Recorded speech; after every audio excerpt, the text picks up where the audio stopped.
fit like nu. Welcome to Learn Scottish Words, Part 4, Doric, Scots, the tongue of the northeast of Scotland. Now, the first word is big, or to big. Now, as you can see, this lad is a what a big a dike, or he's biggin a dike. It just means to build, or building.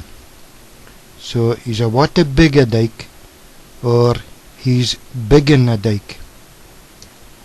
As you can see in this next picture, there's a wee Loonie in the middle of a wee castle that he's biggit. So he's biggit himself a wee castle. Now, in this picture, you can see a wee hoosie. Now, I can say I'm gonna want to big a wee hoosie, or I've biggit a hoosie. That's when it's finished.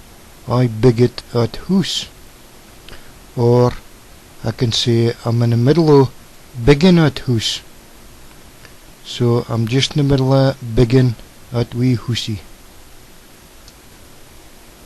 Now, this next word is a favourite of mine, and it's if it happens if somebody gets crazed. So as you can see, there's an elephant here and he's like crazed, so he's gone berserk. He's gone berserk, or he's maybe Gan Berserk. So it's berserk and Bizerk. And it's actually happening more nowadays in a road rage carry on that a lot of folks fall into.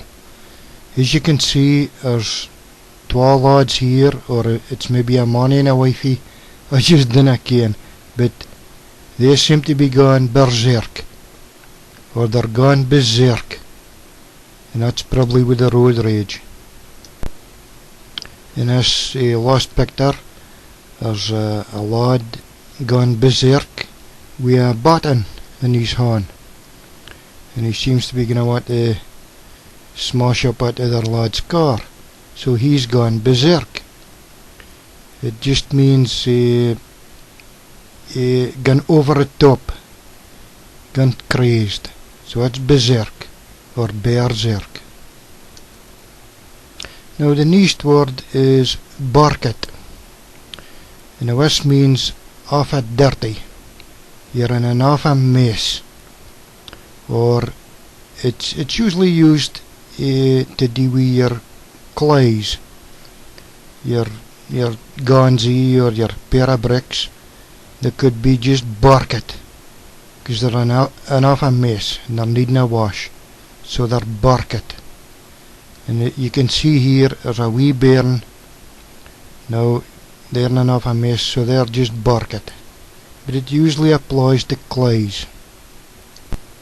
Now this man and wifey in a picture is having a bicker. They're having a wee bicker to themselves. It's like an argument. They're arguing, so they're bickering. They're having a bicker. As you can see in this shadow kind of picture, this black and white picture, this two is having a recht go at each other, so they're bickering with each other.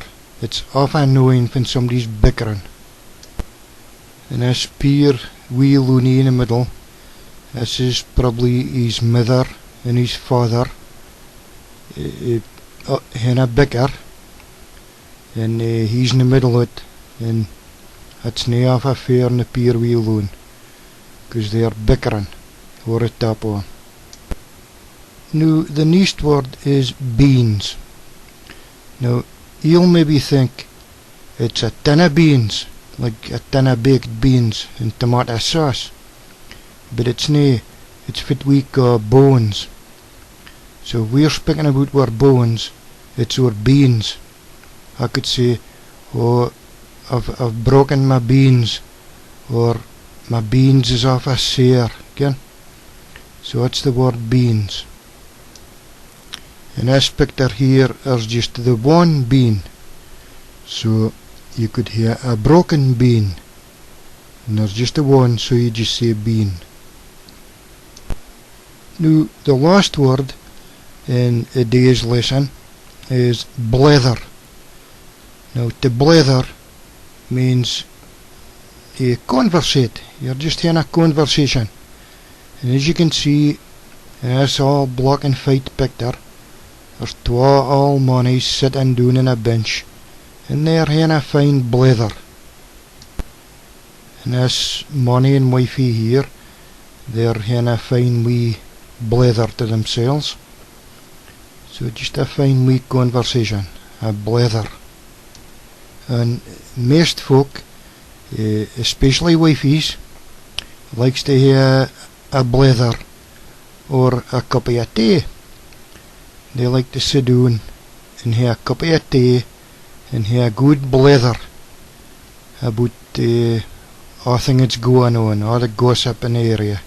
So they're just having a fine happy Bleyther to themselves. Now, I hope you enjoyed that wee lesson in Scots Doric, the tongue of northeast of Scotland. And mine and watch out for part 5. And I'll catch you after now.